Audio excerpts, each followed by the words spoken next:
पश्चिमी यूपी के मेरठ में मेडिकल कॉलेज में एम्स बनाए जाने की मांग अब जोर पकड़ती नजर आ रही है। राज्यसभा में राज्यसभा सांसद डॉक्टर लक्ष्मीकांत वाजपेयी ने शून्यकाल में इस महत्वपूर्ण मांग को दोहराया और कहा कि मेरठ मेडिकल कॉलेज में 52 एकड़ जमीन है, जहां आसानी से एम्स बनाया जा सकता है। उन्होंने कहा कि मेरठ में यदि एम्स बन जाएगा तो फिर दिल्ली में भी मरीजों का भार कम हो जाएगा। राज्यसभा सांसद डॉक्टर लक्ष्मीकांत वाजपेयी बोले कि पश्चिमी यूपी के 24 जिलों और 6 कमिश्नरी की 7 करोड़ 12,38,500 की जनसंख्या की तरफ से ये विषय उठा रहा हूं। उन्होंने ये भी कहा कि यदि एम्स संभव नहीं है तो पीजीआई या फिर एम्स के सैटेलाइट सेंटर की स्थापना यहां की जा सकती है। आइए सुनवाते हैं राज्यसभा सांसद डॉक्टर लक्ष्मीकांत वाजपेयी ने राज्यसभा के शून्यकाल में क्या कहा। डॉक्टर लक्ष्मीकांत वाजपेयी जी।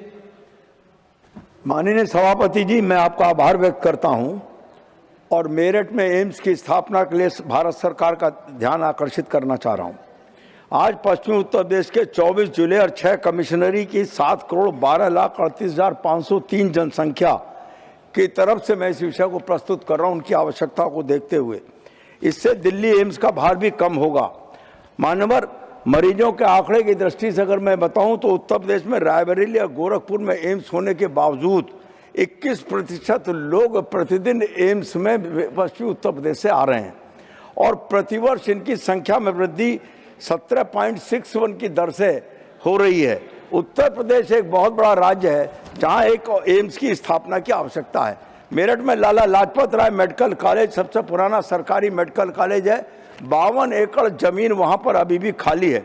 वहां पर सुपर स्पेशलिटी होने के बाद भी मरीजों का ओवरलोड है, बेड मिलने में कठिनाई है, डॉक्टरों के पद भी खाली है और पुरानी मशीनें निदान करने में सक्षम नहीं है।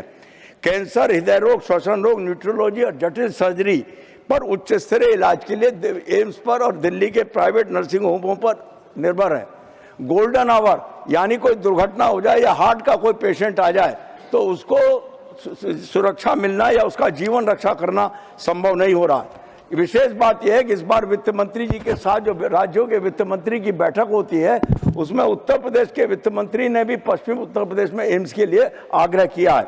मैं यहाँ एक बात और कहना चाहता हूँ, एम्स के नज़दीक मुझे कोई आपत्ति नहीं है, लेकिन वही व्यवस्था कम से कम मेरठ में की जाए। फरीदाबाद के ग्राम फतेहपुर बिल्लौच में एम्स का 30 बेड का केंद्र है। बल्लभगढ़ में कार्यरत स्वास्थ्य केंद्र में एक नया वार्ड बन रहा, तब फिर मेरठ में क्यों नहीं? मेरा तत्काल अगर एम्स देना संभव ना हो तो मैं पीजीआई दिया जाए और पीजीआई देना संभव भी ना हो तो एम्स का स्वास्थ्य केंद्र, सैटेलाइट सेंटर और कैंसर इंस्टीट्यूट मेरठ को दिया जाए। मानवर, इसके लिए भवन का आगणन बताया गया 5 करोड़। 5 करोड़ रुपए की व्यवस्था है, लेकिन सरकार अगर उसकी सैद्धांतिक स्वीकृति दे देगी तभी वो व्यवस्था लागू हो सकेगी। भारत सरकार उसकी सैद्धांतिक सहमति उपकरण की व्यवस्था कर दे और राज्य सरकार पर उसके लिए पदों का सृजन और संचालन की व्यवस्था करेगी। इस संबंध में मेरा आग्रह है, 7 करोड़ जनता पश्चिमी उत्तर प्रदेश की भारत सरकार के इस निर्णय की तरफ प्रतीक्षा कर रही है और मैं आपके माध्यम से आग्रह करना चाहता हूं कि पश्चिमी उत्तर प्रदेश के लोगों को स्वास्थ्य चिकित्सा की दृष्टि से एम्स या एम्स जैसी कोई व्यवस्था देने पर सरकार को विचार करना चाहिए और मेरा विनम्रता पूर्वक आग्रह कि निर्णय भी लेना चाहिए, ऐसा मेरा आग्रह है। धन्यवाद।